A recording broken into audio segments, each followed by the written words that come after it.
Dear parents, teachers and other all my friends, नमस्ते आप सभी को। स्वागत है बच्चों से बातचीत चैनल में आपका। तो आज बहुत ही अच्छा टॉपिक लेकर के मैं आया हूँ आपके सामने। कई पेरेंट्स की ये बहुत बड़ी प्रॉब्लम रहती है कि बच्चों का पढ़ाई में ध्यान नहीं लगता, मन नहीं लगता, और बार बार कहने के बावजूद भी वो पढ़ाई नहीं करते हैं, पढ़ाई का ध्यान नहीं रखते हैं और बहुत शैतानियाँ करते हैं, बहुत ज़्यादा शैतानियाँ करते हैं, मस्ती करते हैं, सुनते ही नहीं हैं। तो इस टॉपिक पर मैं आज बात करने वाला हूँ और खुल के बात करने वाला हूँ। तो सबसे पहले मैं आप सभी से एक रिक्वेस्ट करना चाह रहा हूँ, जो रिक्वेस्ट सभी यूट्यूब चैनल वाले यूट्यूबर करते हैं कि आपके मोबाइल में लाल बटन जो है सब्सक्राइब वाला, उस सब्सक्राइब वाले लाल बटन को दबा दीजिए प्लीज़। और उसके बगल में ही एक घंटी वाला बेल आइकन आ रहा होगा, बेल का, घंटी का, उस बटन को भी दबा करके ऑल पे क्लिक कर दीजिए, जिससे कि मैं जो भी वीडियो बनाऊं आगे तो वो वीडियो तुरंत तुम्हारे पास पहुंच जाए, तुरंत आपके पास पहुंच जाए।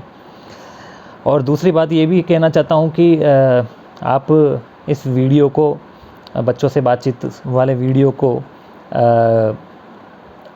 अपने जो भी आपके व्हाट्सएप ग्रुप्स बने हुए हैं उनमें शेयर कीजिए प्लीज़।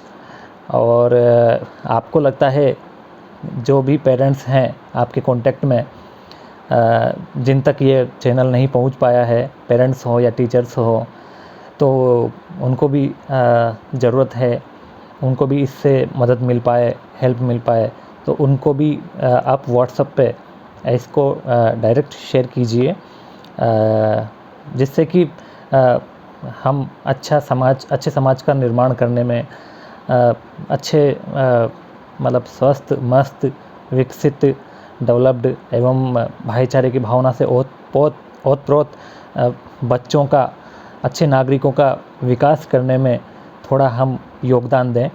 तो मैं तो यही समझूंगा कि आप अगर शेयर कर रहे हैं, सब्सक्राइब कर रहे हैं चैनल को, तो आप भी मेरे साथ इस काम में अपनी बहुत बड़ी महत्वपूर्ण भागीदारी निभा रहे हैं, बहुत बड़ी महत्वपूर्ण भूमिका निभा रहे हैं, आप भी मानवता का काम कर रहे हैं। तो चलते हैं, तो कर दीजिए, सब्सक्राइब कर दीजिए और बेल बटन को दबा दीजिए, वीडियो को पूरा देखिए और लास्ट में लाइक कीजिए और शेयर कीजिए। जो भी कमेंट करना हो आपको कमेंट भी कर सकते हैं। तो शुरू करते हैं। तो हमारा टॉपिक है कि बच्चों का पढ़ाई में ध्यान नहीं लगता। बच्चों का पढ़ाई में ध्यान नहीं लगता, कम लगता है, और बच्चे बहुत शैतानी करते हैं, बहुत ज़्यादा उद्यम करते हैं, मस्तियाँ करते हैं और सुनते ही नहीं हैं बच्चे। चाहे से उनसे पढ़ाई के लिए कहो, पढ़ ले बेटा, नहीं सुनते। कभी खाने के लिए कहो, खाना खा लो बेटा, नहीं सुनते हैं। कभी कोई गेस्ट आए तो उनको कविता कहानी सुनाने के लिए बोलें, चलो आप एक इंग्लिश की पोएम सुनाओ, नहीं सुनते, नहीं सुनाएंगे नहीं सुनाते। वैसे तो बहुत चिल्लाते रहते हैं, फिर मन में आता है आपके कि वैसे तो घर में तो बहुत चिल्लाते रहते हैं, और जब कोई गेस्ट आए और उनके सामने कविता कहानी कुछ सुनाने के लिए कहें, कोई अपना इंट्रोडक्शन देने के लिए कहें इंग्लिश में, तो नहीं सुनाएंगे, नहीं देंगे। तो सबसे बड़ी बात तो ये है कि बच्चों का जो है बचपन, बच्चे होते ही इसलिए हैं कि मस्ती करें, खूब खेलें, खूब एंजॉय करें, मस्त रहे। और जैसे बड़े हो जाएंगे, हमारी जैसी आयु में आ जाएंगे, तो कामकाज में उलझ जाएंगे, गृहस्थी में उलझ जाएंगे, रिश्तेदारियों में उलझ जाएंगे। हालांकि जीवन को तो एंजॉय हमेशा किया जा सकता है, किसी भी प्रकार से। ये तो मानव का दृष्टिकोण है कि हम जीवन को दुख के साथ में बिताते हैं या एंजॉय के साथ में बिताते हैं। लेकिन वो जो बचपन का काल है उसमें कोई जिम्मेदारी नहीं रहती गृहस्थी की, न गृहस्थी की जिम्मेदारी, न पत्नी, बच्चे, माता पिता, किसी की भी कोई प्रकार की कोई टेंशन नहीं, न रिश्तेदारों की टेंशन, है ना, न काम धाम की टेंशन, न नौकरी की टेंशन, न पैसे की टेंशन, किसी भी प्रकार की कोई टेंशन नहीं रहती। तो वो जो काल है, सोचो अगर वही परिस्थितियां हमारे साथ में आज आ जाए तो क्या आप खुश नहीं रहोगे, मस्त नहीं रहोगे?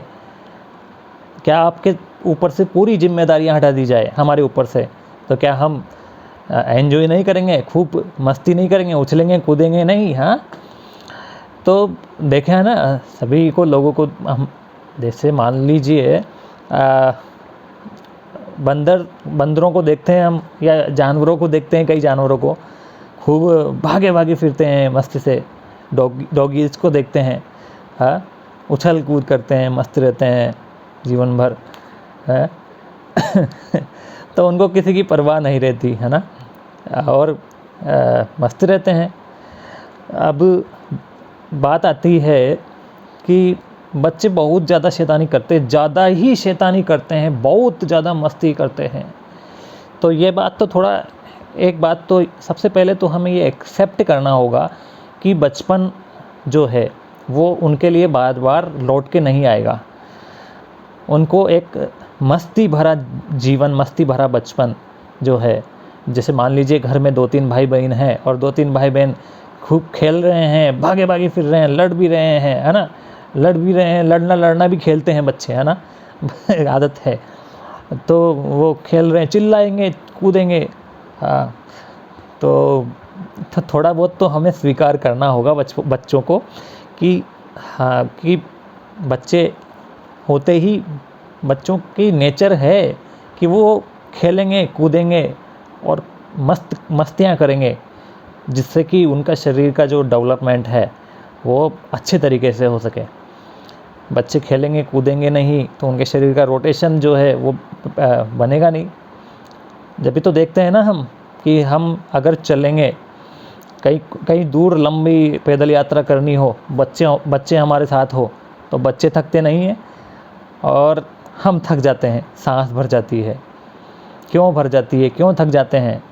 क्योंकि बच्चे दिन भर ही उछल कूद करते रहते हैं, घर में या आस पड़ोस में, छत पर, नीचे उछल कूद करते रहेंगे, सीढ़ियों पे, कहीं पर भी वो ठाले नहीं बैठते बच्चे।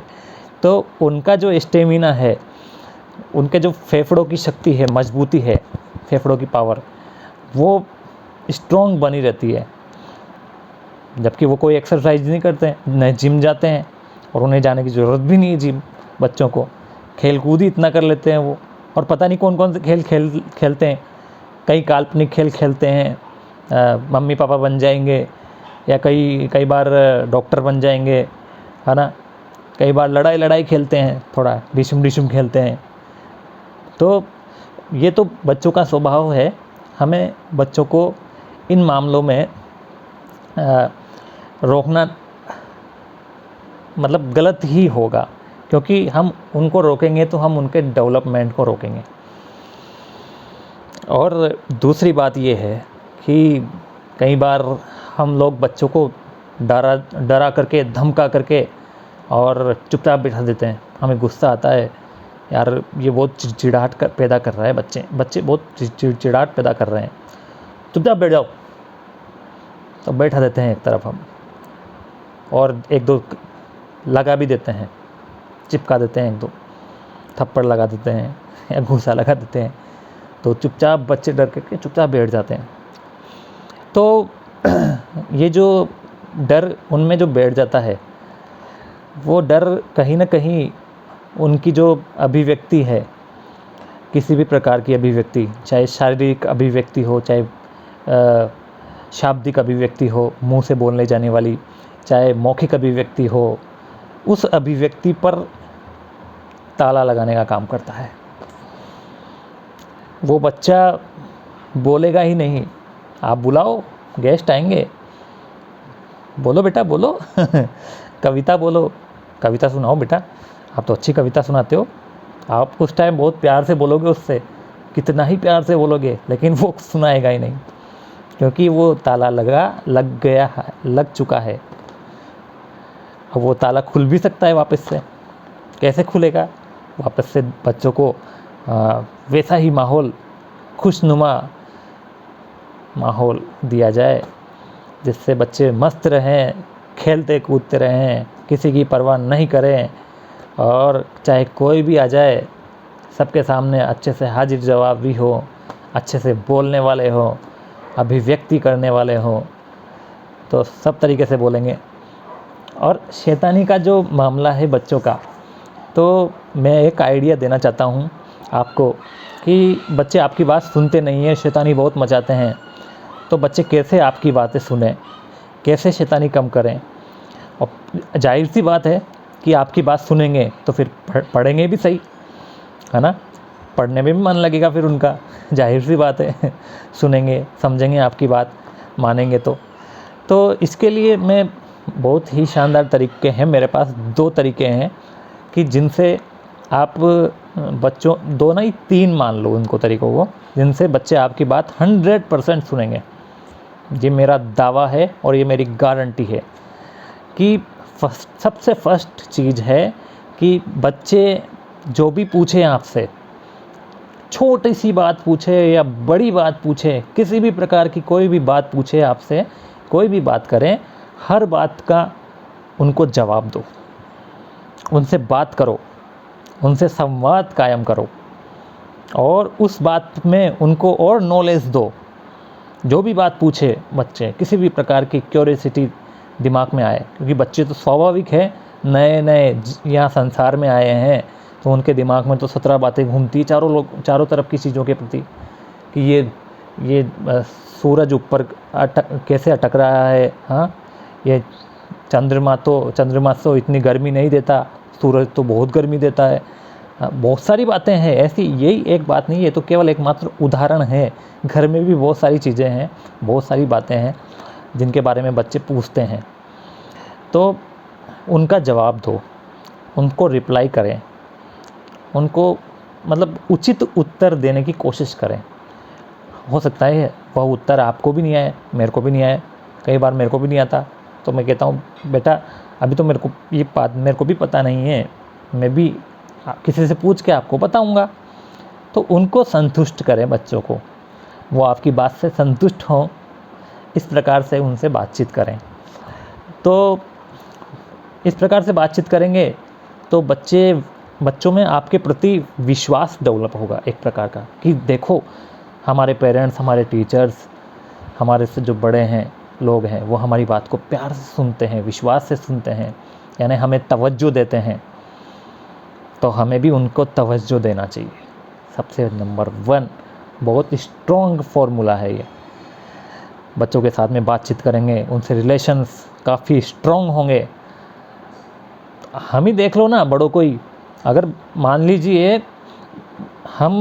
हमारी बात कोई नहीं सुनता, हम किसी से बात करने जाते हैं, कोई हमारी बात नहीं सुनता, तो क्या हम उनकी बात को मानने के लिए हमारा मन राज़ी होगा कि यार वो 1% बात सुनने के लिए तैयार नहीं है कोई सामने वाला व्यक्ति, तो क्या हम उसकी बात मानेंगे?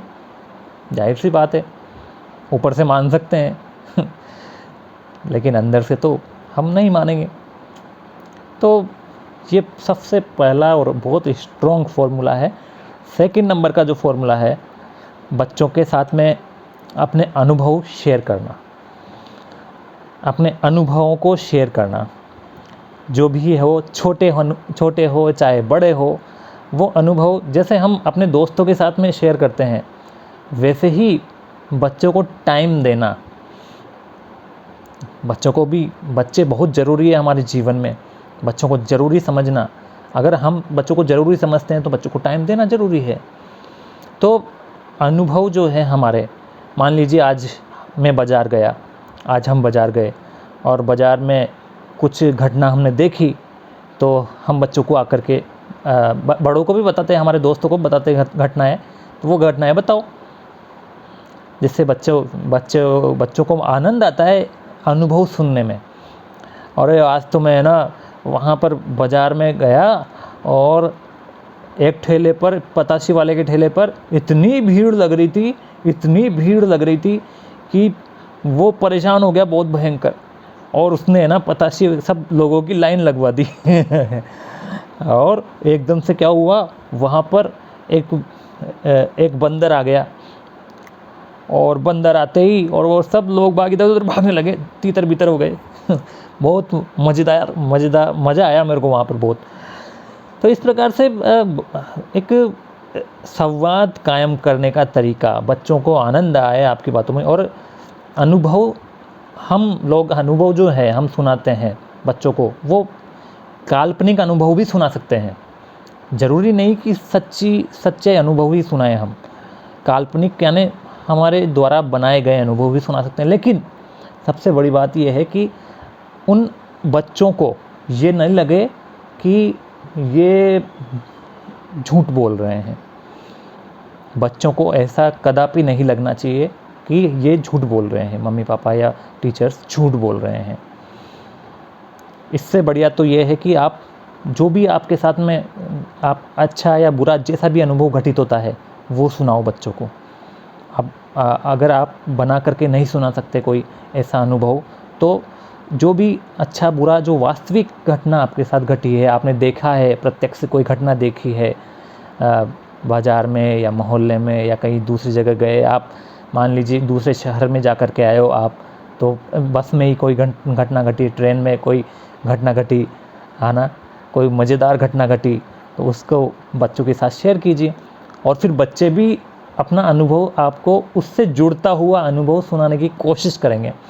मान लीजिए आपने बंदर वाली बात बताई आपने, तो बच्चे भी कहेंगे हाँ मैंने भी एक बार बंदर को देखा था। एक बार बंदर, वो एक आदमी था और उसके पास हाथ में केले के थैली थी, फल फ्रूट्स थे, उसको छीन करके ले गया था, भाग गया था, और वो आदमी बंदर के पीछे पीछे भाग रहा था, दौड़ रहा था। तो बच्चे भी इंटरेस्ट लेंगे, मज़ा लेंगे। ऐसी इस टाइप की जो है, मतलब बच्चों को जानवरों की और पक्षियों की जो बातें हैं इनमें बड़ा आनंद आता है, बहुत आनंद आता है। तो ये दूसरा तरीका था अनुभव का, अपने एक्सपीरियंस शेयर करने का बच्चों के साथ में।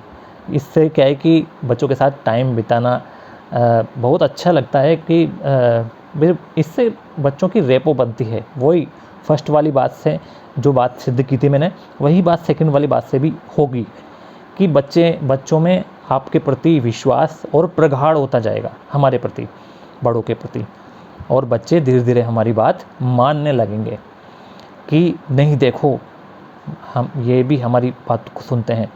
और कभी कभी हम ये भी कह सकते हैं, अगर बच्चे नहीं सुने हमारी बात, देखो बेटा हम भी आपकी बात सुनते हैं ना, प्यार से, है ना, तो आपको भी हमारी बात मानना चाहिए ना, और हम आपके लिए अच्छा ही तो बताएंगे, मम्मी पापा और टीचर्स आपके लिए अच्छा ही तो कहते हैं, ख़राब बात थोड़ी बोलेंगे बेटा, है ना। हमको थोड़ा ज़्यादा अनुभव है ना आपसे, इसलिए हमको पता है कि कब क्या करना चाहिए, कब क्या ऐसा नहीं करना चाहिए, क्योंकि हम उन रास्तों से गुजर चुके, तो थोड़ा बहुत समझा सकते हैं बच्चों को इस प्रकार से। नंबर तीसरा रास्ता वो बहुत इफ़ेक्टिव है, और वो है कहानियाँ सुनाने का रास्ता। बच्चों को ध्यान केंद्रित करने की क्षमता, सबसे जो महत्वपूर्ण क्षमता है, ध्यान केंद्रित करने की क्षमता, वो कैसे आएगी? वो ऐसे आएगी कि बच्चे किसी भी स्थिति पर अगर जितना ज़्यादा टाइम ध्यान लगा पाएँ, तो धीरे धीरे उनकी वो प्रैक्टिस हर चीज़ में अप्लाई होती है। वो किताब में भी उतना ही ध्यान लगा पाएंगे जितना, मान लीजिए एक बात पर, अनुभव पर ध्यान लगा रहे हैं, वो आपसे बात कर रहे हैं, उस पर बहुत देर तक बात कर पा रहे हैं वो, तो वो किताबों पर भी इतना ही ध्यान लगा पाएंगे, बुक्स पर भी इतना ही ध्यान लगा पाएंगे, कॉपियों पर भी इतना ही ध्यान लगा पाएंगे, पढ़ने में भी उतना ही मन लगा पाएंगे। तो सबसे स्ट्रॉन्ग तरीका है स्टोरी टेलिंग। बच्चों को कहानियाँ सुनना बहुत अच्छा लगता है। तो कार्टून देखते हैं ना टीवी पर बच्चे, काफ़ी बहुत ध्यान चित्त होकर के टीवी पर कार्टून्स देखते हैं। तो मैं ये नहीं कह रहा कि कार्टून नहीं दिखाना चाहिए बच्चों को, कार्टून्स दिखाओ, देखने दो बच्चे को, उनको उनका इंटरेस्ट है और उनसे उनकी लैंग्वेज भी डेवलप होती है। हिंदी में कार्टून्स देख रहे हैं हिंदी भाषा में, तो उनकी हिंदी भाषा की अभिव्यक्ति बढ़ेगी, क्योंकि हिंदी के कई सेंटेंसेस वो सुनते हैं, तो उससे हिंदी भाषा की अभिव्यक्ति बढ़ेगी उनकी। और इंग्लिश में सुनते हैं, अगर मान लीजिए आपके मोटिवेट करने पर अगर वो इंग्लिश के कार्टून्स देखने लग जाते हैं, वैसे बच्चे क्या है कि इंग्लिश वाले कार्टून्स नहीं देखेंगे क्योंकि उनको समझ में ही नहीं आता। अगर भाई इंडिया के जो अपने ग्रामीण परिवेश के या जैसे भी हैं शहरी परिवेश के बच्चे जो भी हैं अपने, तो इंग्लिश का माहौल इतना नहीं है कि वो इंग्लिश को कैच कर सकें। तो वो माहौल पहले हम घर पे उनको दें जितना हम दे सकें, या फिर उनको मोटिवेट करें कि बेटा देखो हमें इंग्लिश बोलना सीखना है और सुनना और समझना सीखना है, तो इंग्लिश के कार्टून देखो आप, इंग्लिश में आपको मज़ा भी आएगा और धीरे धीरे आपको समझ में आने लगेगी इंग्लिश। क्योंकि पहले आपको हिंदी भी तो समझ में नहीं आती थी, आप छोटे थे ना इतने से नन्हे से, तो पहले आपको हिंदी भी समझ में नहीं आती थी। लेकिन आपसे जब हम हिंदी में बात करने लग गए तो आपको धीरे धीरे हिंदी समझ में भी आने लग गई और आप हिंदी बोलने भी लग गए, है ना। तो ऐसे ही आप कोशिश करोगे बेटा तो इंग्लिश के कार्टून्स को देखो, सुनो उनको, धीरे धीरे आप समझने लगोगे और फिर आप इंग्लिश को धीरे धीरे बोलने की कोशिश भी करो, बोलने भी लगोगे।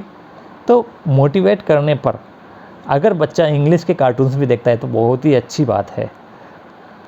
और स्टोरी टेलिंग का जो तरीका है हमारा, हम बच्चों को पशु पक्षियों की, जानवरों की, इस प्रकार की स्टोरियाँ, कहानियाँ काफ़ी सुनाएं। अगर हमें मतलब हमें पता नहीं है, भूल चुके हैं कहानियाँ सारी, तो इंटरनेट पे काफ़ी सारी कहानियाँ उपलब्ध हैं। थोड़ी सी देर 5 मिनट का टाइम लगता है, हमें बच्चों की कहानियाँ लिख करके टाइप करके और निकाल लो और एक कहानी पढ़ लो और बच्चे के पास चल जाओ और तुरंत वो कहानी अच्छे से सुना दो, हो गया काम।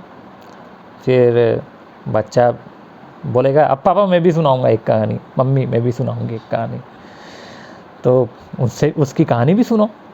अब कहानी सुनाने का जो तरीका होना चाहिए ना हमारा, वो ऐसा होना चाहिए कि हालांकि सबका अपना अपना स्टाइल होता है, सबका अपना अपना ढंग होता है, लेकिन हम ऐसे इस तरीके से बच्चों को कहानी सुनाएं कि उनको मज़ा आए और वो उससे जुड़े रहें।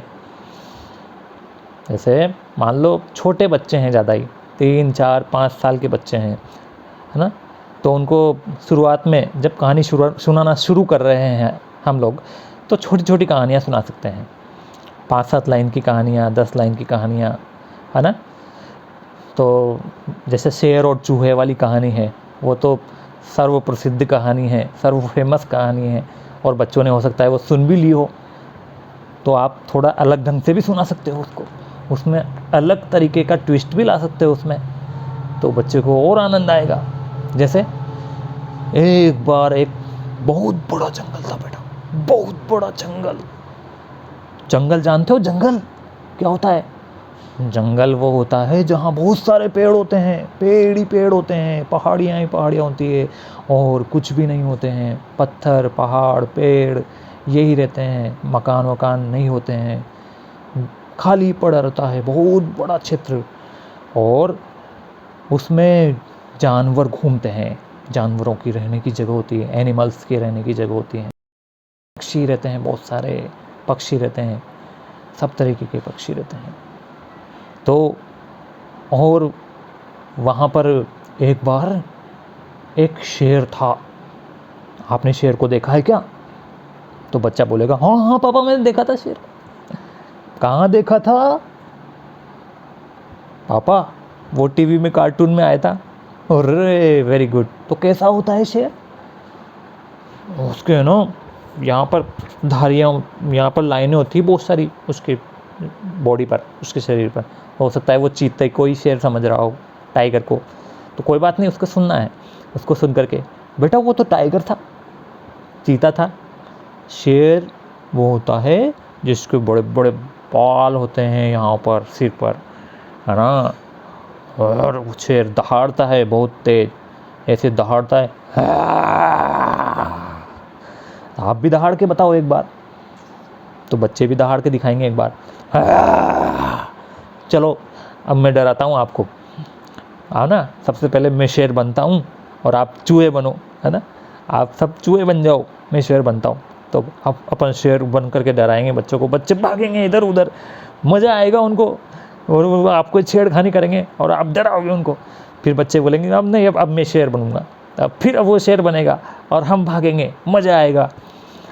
तो बच्चे कैसे कनेक्ट हो जाएंगे उस कहानी में, कहानी सुनाते वक्त उस कहानी से जुड़े हुए जो पहलू हैं उन पर हम बच्चों से बातें कैसे कर सकते हैं, कैसे संवाद हमारा बढ़ा सकते हैं, बातचीत कैसे बढ़ा सकते हैं, वो संवाद, वो बातचीत हमें बढ़ाना चाहिए। और इस प्रकार से ही कहानी सुनाना चाहिए। थोड़ा हाव भाव, चेहरे के एक्सप्रेशन, हाथों को, शरीर को बॉडी मूवमेंट करके, और इस प्रकार से बच्चों को कहानी सुनाएंगे ना, और बच्चों को ऐसा लगेगा कि यार ये भी बच्चे बन गए, है ना, तो मज़ा आएगा। वो उनको अपना लगेगा, अपनापन लगेगा कि देखो, मतलब उनको एक लगाव हो जाएगा हमसे, और लगाव हो गया और रेपुटेशन बन गई, एक दूसरे से रिलेशन प्रगाढ़ हो गया, एक रिलेशन बॉन्डिंग जो बन गई हमारी बच्चों से, तो बच्चे हमारी बात को मानेंगे, ज़रूर मानेंगे, उनकी कहानियों को भी सुने। और फिर अब मान लीजिए बच्चे को हमें हिंदी पढ़ना सिखाना है, तो ऐसा ऐसा करो ना कि जो कहानी हमने सुनाई है बच्चों को, शेर और चूहे की, उस कहानी को ही लिख दीजिए बच्चे के लिए, 5 लाइन में लिख दो, 10 लाइन में लिख दो, और फिर आप पढ़ के सुनाओ, देखो ये कहानी मैं सुना रहा हूँ, ये कहानी पढ़ते भी है, चलो चलो इस कहानी को मैंने लिखा है, अब पढ़ते हैं इसको। तो वो उनका पढ़ाई मतलब पढ़ने में मन भी हो जाएगा, और अरे वाह बेटा आपको तो धीरे धीरे पढ़ना आ रहा है। तो मोटिवेशन, बच्चों को मोटिवेट करना, थोड़ा सा भी बच्चों को पढ़ना आया, अरे मोटिवेट करो, अरे वाह अब तो आप आपकी बुक्स को भी अच्छे से पढ़ने की कोशिश कर सकते हो, है ना। तो वो मोटिवेशन भी बच्चों को मिले। मोटिवेशन अधिगम का सर्वोत्तम राजमार्ग होती है। B.F. स्किनर ने ये बात कही है, मनोवैज्ञानिक है, शिक्षा मनोवैज्ञानिक स्किनर, उन्होंने ये बात कहा है कि अभिप्रेरणा, मोटिवेशन, अधिगम यानी लर्निंग यानी सीखने का सबसे बड़ा राजमार्ग होता है। अभिप्रेरणा के द्वारा सीखने को बहुत स्ट्रॉन्ग बनाया जा सकता है। किसी भी बच्चे का पढ़ाई में मन नहीं लग रहा है, रुचि नहीं है, इंटरेस्ट नहीं है, उस इंटरेस्ट को बढ़ाया जा सकता है मोटिवेशन के द्वारा। तो मोटिवेट करो बच्चों को। मोटिवेट करना मतलब उनको प्रोत्साहित करो अच्छे से, उनको मतलब सब लोगों को अपनी प्रशंसा सुनना पसंद होती है, बच्चों को भी स्वाभाविक है उनकी प्रशंसा सुनना पसंद होगी। तो जो भी काम वो अच्छा करें, उस अच्छे काम पर उन्हें प्रोत्साहित करें। अरे वाह बेटा शाबाश यार, बहुत अच्छा किया, क्या बात है, मज़ा आ गया, वेरी गुड। तो अब तो तुम आपकी किताब को भी बहुत अच्छे से पढ़ने की कोशिश करोगे ना, तो वो भी आ जाएगी आपको, है ना, कोशिश करो देखें, है ना। तो उनको मोटिवेट कर सकते हैं हम इस प्रकार से। और ये तीसरा प्रकार था कि जिससे कि बच्चों का ध्यान हम लगाएं, और धीरे धीरे जैसे जैसे हमारी बॉन्डिंग बच्चों के साथ में होती जाएगी, रिलेशन बनता जाएगा बच्चों के साथ में, चाहे माता पिता हो, चाहे टीचर्स हो, चाहे घर के अन्य सदस्य हों, जैसे जैसे बच्चों से बॉन्डिंग बनती जाएगी, हमारी रिलेशन बनता जाएगा, वैसे वैसे ही बच्चे हमारी बात को सुनेंगे, मानेंगे। और जितना वो कहानियों को सुनेंगे, आप सुनाएंगे, तो उससे उनका अटेंशन पावर, एकाग्र क्षमता जो है एक चीज़ पर ध्यान केंद्रित करने की क्षमता बढ़ेगी। यानी वो उस कहानी से आप सुना रहे हो, पहले तो छोटी कहानियाँ सुनाओगे, फिर धीरे धीरे कहानियों का साइज बड़ा करोगे, फिर बड़ा करोगे, फिर बड़ा करोगे। और एक बात ध्यान रखें प्लीज़ कि कहानियाँ ये जादू टोने वाली, भूत चुड़ैल इस प्रकार की कहानियाँ ना सुनाएं। प्लीज़ बच्चों को इस प्रकार की कहानियाँ ना सुनाएं। जादू टोने वाली, भूत प्रेत चुड़ैल इस प्रकार की कहानियाँ ना सुनाएं प्लीज़। ये मैं आपसे रिक्वेस्ट कर रहा हूँ, क्योंकि बच्चों के अंदर मतलब इस प्रकार के भाव भर दें कि इस प्रकार जो अवैज्ञानिक चीज़ें हैं, उन बच्चों का हमें वैज्ञानिक दृष्टिकोण डेवलप करना है। उनको अंधविश्वास में नहीं पटकना है बच्चों को। तो अंधविश्वास में पड़ जाएंगे बच्चे, अभी से ही बच्चे पड़ जाएंगे, तो वो धीरे धीरे वो अंधविश्वास जो है उनके मन में बैठता जाएगा और गढ़ता जाएगा। धीरे धीरे हमारी जैसी हमारी स्थिति है, हम बिल्ली रास्ता काट जाती है तो हम रुक जाते हैं। हम तो वो सोच जो है वो होता कुछ नहीं है, होता चाहता कुछ नहीं है। बिल्ली रास्ता काट जाएगी और हम जब भी चलते रहेंगे तो होता जाता कुछ नहीं है। लेकिन हमारे मन में जो दिमाग में जो विश्वास है, जो सोच है, वो ऐसी बना रखी है हमने कि बिल्ली रास्ता काट गई थी, अब तो हमारे साथ कुछ होने वाला है, कुछ होगा, और हम चलते गए, कुछ होने वाला है। या फिर कुछ छोटी सी चीज़ भी हो गई हमारे साथ में, मान लीजिए बाई चांस संयोग से बिल्ली रास्ता काट गई और अब हम चल रहे हैं, फिर भी कोई हम रुके नहीं, और बाई चांस छोटी सी चीज़ भी हो गई तो हम उस बात को उससे रिलेट कर लेते हैं कि यार उस कारण से ये सब हुआ है, और हमारे जीवन को हम अंधविश्वासों में धकेल देते हैं। तो नहीं सुनाइए प्लीज़ जादू टोने और जादुई पेंसिल, जादुई चीज़ें, ये कहानियाँ मान लीजिए टीवी में आ रही है और बच्चा देख रहा है तो बच्चों से पहले थोड़ा बहुत रिक्वेस्ट वो करो, बच्चों को समझाओ कि बेटा ये कहानियाँ ठीक नहीं है, ये बेकार की है, ये भी कोई कहानियाँ होती है क्या, ये तो झूठ वाली बातें हैं, ऐसा कोई होता है क्या जादू वादू? हाँ, ऐसा कुछ ही नहीं होता, कोई भूत वूत कुछ दिखते ही नहीं क्या? रात को मेरे साथ चलना, बच्चों को एक दो दृष्टांत ऐसे दे दो, मैं आगे वीडियो बनाऊंगा अंधविश्वास पर भी कि किस प्रकार से हम बच्चों के मन में अगर मान लीजिए बैठ भी गया है कि भूत होते हैं और वो बच्चे डरने लग जाते हैं भूत से, तो वो कैसे दूर करें उनके मन से, वो उसके संबंध में भी मैं एक वीडियो बनाऊंगा। और बच्चे टीवी ज़्यादा देखते हैं, टीवी की या मोबाइल की लत ज़्यादा लग जाती है बच्चों की, तो वो कैसे छुड़वाएं बच्चों की, उसके संबंध में भी मैं आगे वीडियोस बनाऊंगा। कई सारी चीज़ें हैं, बच्चों का डेवलपमेंट जो है वो कैसे होता है और कैसे हम बच्चों की मदद कर सकते हैं। हम हमारे बच्चों को एक मजबूत, स्ट्रॉन्ग, डेवलप्ड और विकसित और मस्त, स्वस्थ और एक्सप्रेसिव बच्चा बना सकते हैं। इसके संदर्भ में मैं आगे भी वीडियोस बनाता रहूँगा। आपने अगर चैनल को सब्सक्राइब नहीं किया हो तो प्लीज़ चैनल सब्सक्राइब कर दीजिए, और इस वीडियो को जितना ज़्यादा हो सके उतना ज़्यादा अपने व्हाट्सएप ग्रुप्स में या फिर फेसबुक पर, जहाँ पर भी आप शेयर कर सकते हैं, शेयर कीजिए, जिससे कि अधिकाधिक पेरेंट्स और टीचर्स कुछ जो भी मेरे द्वारा मेरे अनुभवों के द्वारा मुझे प्राप्त हुआ है, जो भी नॉलेज, उससे फ़ायदा उठा सकें। और अगर मान लीजिए आपको ज़रा भी अच्छा लगा हो ये वीडियो, तो आप लाइक करिए और कमेंट ज़रूर करिए प्लीज़, इससे मुझे प्रोत्साहन मिलेगा और मैं और अच्छे वीडियोस आपके लिए बना करके लेके आऊँगा।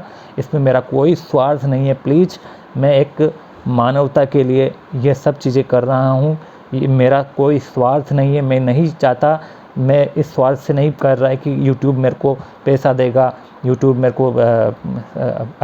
से मेरे को अर्निंग होगी, मेरी ऐसी कोई सोच नहीं है। वो बात अलग है कि अगर मान लीजिए ये इससे मेरे को यूट्यूब से अर्निंग होती है तो मैं अपने जीविका का सोर्स उसको बना सकता हूँ, लेकिन ये एक मेरे लिए ही थोड़ा मतलब मेरे को अपने अर्निंग का हो सकता है कि मदद करेगी वो अर्निंग मेरे को अपने जीवन के लिए, तो मैं उस अर्निंग को कंट्रीब्यूट करने में ही लगाऊंगा, ये मैं आपसे वादा करता हूँ।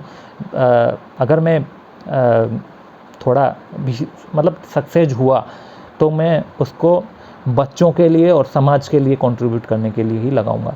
ये मेरा आपसे वादा है और निवेदन है आपसे कि सब्सक्राइब कीजिए, एक बार फिर से कि सब्सक्राइब कीजिए और लाइक कीजिए, कमेंट कीजिए, मुझे प्रोत्साहन मिले और अच्छे से वीडियोज़ बनाने का, और शेयर कीजिए जितना भी हो सके, जिससे कि एक हम सब, आप सब और हम सब में सब मिल कर के एक अच्छी सोसाइटी का निर्माण करने में एक अपनी भागीदारी निभा सके। ओके, तो ठीक है, अब आपसे वक्त आ गया है विदा लेने का आज का। तो कुछ समय मान लीजिए वीडियो नहीं प्राप्त हो आपको, तो ऐसा मत सोचना कि मैंने वीडियो बनाना बंद कर दिए हैं। हो सकता है कि 5-7 दिन बाद बनाऊं, 10 दिन बाद बनाऊं, लेकिन ज़रूर मैं वीडियोस बनाऊंगा, क्योंकि मैं जो मेरे पास बच्चों के हित में जो काम जितना मेरे से हो सकेगा उतना मैं करूंगा। इस संसार में मैं आगे केवल भारत तक ही सीमित नहीं करूंगा वीडियोज़ को, मैं वर्ल्ड वाइड भी वीडियोस बनाऊंगा, इंग्लिश में भी बनाऊंगा, दूसरी लैंग्वेज में भी बनाऊंगा, क्योंकि मैं चाहता हूं कि सब लोग एक अमन चैन भाईचारे की भावना से रहें, और वो अमन चैन भाईचारा हमें हमारे बच्चे ही दिला सकते हैं। तो यही कहूँगा, आज के लिए इतना ही। नमस्ते। आप सभी को मेरा बड़ों को मेरा प्रणाम, छोटों को बहुत बहुत प्यार, और बाय बाय।